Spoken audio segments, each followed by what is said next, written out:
नमस्कार। आज हम भारत के एक सबसे खूबसूरत और सच कहूं तो सबसे रहस्यमयी द्वीप समूह के जन्म की कहानी में गहरे उतरने वाले हैं। तो तैयार हो जाइए, क्योंकि हम अंडमान और निकोबार को बनाने वाली जबरदस्त ताकतों का पर्दाफाश करने जा रहे हैं। ये एक ऐसा सवाल है जो दिमाग को चकरा देता है ना? लेकिन अंडमान और निकोबार की पूरी कहानी का राज इसी एक सवाल में छिपा है और हम सब मिलकर इसका जवाब खोजने वाले हैं।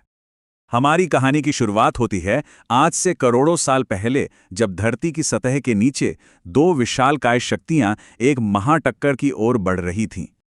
जरा सोचकर देखिए, दो महाद्वीप जितने बड़े जमीन के टुकड़े एक दूसरे की तरफ धीरे धीरे खिसक रहे हैं।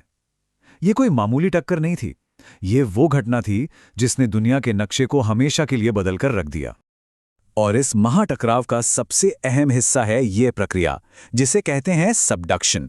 अगर आसान भाषा में समझें तो जब दो प्लेटें टकराती हैं तो जो भारी प्लेट होती है वो एक विशाल कन्वेयर बेल्ट की तरह दूसरी प्लेट के नीचे खिसकने लगती है। और जी हां, यही वो प्रक्रिया है जो इन द्वीपों के जन्म का पहला कदम थी। तो ये सब हुआ कैसे? देखिए, सबसे पहले भारतीय प्लेट की टक्कर हुई यूरेशियन प्लेट से। फिर क्योंकि भारतीय प्लेट ज्यादा भारी थी, वो नीचे की तरफ धंसने लगी। इस जबरदस्त दबाव से यूरेशियन प्लेट का किनारा ऊपर की ओर उठ गया, ठीक वैसे ही जैसे किसी कालीन को एक तरफ से धकेलने पर उसमें सिलवटें पड़ जाती हैं। इन्हीं सिलवटों ने पहाड़ों की एक लंबी श्रृंखला बना दी। पहाड़ तो बन गए, लेकिन कहानी में एक बहुत बड़ा ट्विस्ट है। इन द्वीपों की असली पहचान हमारी आंखों के सामने होते हुए भी लहरों के नीचे छिपी हुई है। जी हाँ, इन शांत और खूबसूरत द्वीपों के पीछे एक बहुत गहरा भूवैज्ञानिक रहस्य छिपा है। जो हम सतह पर देखते हैं वो तो बस एक झलक है, असलियत कुछ और ही है। और ये रहा वो बड़ा खुलासा। अंडमान और निकोबार असल में कोई अलग थलग द्वीप नहीं, बल्कि समुद्र में डूबी एक विशाल पर्वत श्रृंखला की सबसे ऊंची चोटियां हैं। इस श्रृंखला का नाम है अराकॉन योमा। और पता है सबसे हैरान करने वाली बात क्या है? ये असल में दुनिया के सबसे ऊंचे पर्वत शक्तिशाली हिमालय का ही एक दक्षिणी विस्तार है। तो अब सवाल ये है कि पानी के नीचे की इन चोटियों ने द्वीपों का रूप कैसे लिया? इसका जवाब दो बिल्कुल अलग अलग कहानियों में छिपा है। और पहली कहानी है आग और लावा की। जब भारतीय प्लेट यूरेशियन प्लेट के नीचे धंस रही थी तो जबरदस्त गर्मी और दबाव ने पत्थर को पिघलाकर खौलता हुआ मैग्मा बना दिया। ये मैग्मा समुद्र के तल को फाड़कर बाहर निकला और लाखों सालों तक परत दर परत जमता रहा, जब तक कि इसने पानी से ऊपर उठकर एक द्वीप की शक्ल नहीं ले ली। इस आग उगलने वाली प्रक्रिया से बने दो सबसे मशहूर द्वीप हैं, बैरन आइलैंड और नारकुंडम आइलैंड। ये द्वीप सीधे धरती के गर्भ से पैदा हुए हैं। और ये तथ्य तो कमाल का है।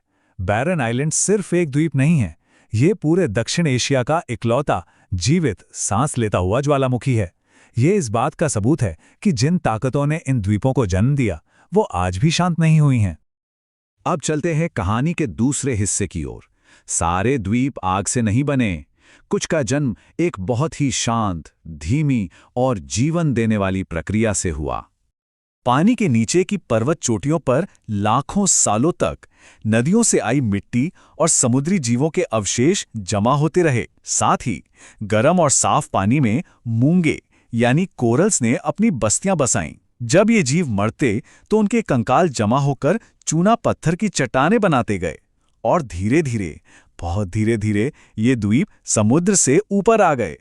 और इन्हीं मूंगों की वजह से यहाँ की समुद्री दुनिया इतनी विविध और रंगीन है। तो यहाँ हम इन दो बिल्कुल अलग तरीकों को आमने सामने देख सकते हैं। एक तरफ है आग और लावा से बने कठोर ज्वालामुखी द्वीप, और दूसरी तरफ हैं जीवन और समय के धीमे जमाव से बने नरम चूना पत्थर के द्वीप। यही दोहरापन इस पूरे द्वीप समूह को इतना ज्यादा अनोखा और दिलचस्प बनाता है। और यही दो अलग अलग जन्म कथाएं आज हमें अंडमान और निकोबार के रूप में दो अलग अलग द्वीप समूहों में साफ साफ दिखाई देती हैं। इस टेबल में ना दोनों समूहों का फर्क बिल्कुल साफ दिखता है। अंडमान समूह ज्यादातर पहाड़ी है, जहां तलछटी और ज्वालामुखी चट्टानें मिलती हैं। वहीं दूसरी ओर निकोबार समूह की ऊंचाई कम है और वहां मूंगा यानी कोरल से बनी संरचनाओं की भरमार है। ये अंतर सीधे तौर पर उनके जन्म की अलग-अलग कहानियों को ही तो दर्शाते हैं। और 1 मिनट रुकिए, कहानी अभी खत्म नहीं हुई है। जिन टेक्टोनिक ताकतों ने इन द्वीपों को समुद्र से बाहर निकाला वो आज भी काम कर रही हैं। ये पूरा द्वीप समूह आज भी बहुत ही धीमी रफ्तार से ऊपर उठ रहा है। तो हम इस विश्लेषण को इसी सोच को जगाने वाले सवाल के साथ खत्म करते हैं। ये हमें याद दिलाता है कि हमारी धरती एक जिंदा, हमेशा बदलने वाली जगह है। भविष्य में इन द्वीपों का क्या रूप होगा, इसकी तो हम बस कल्पना ही कर सकते हैं।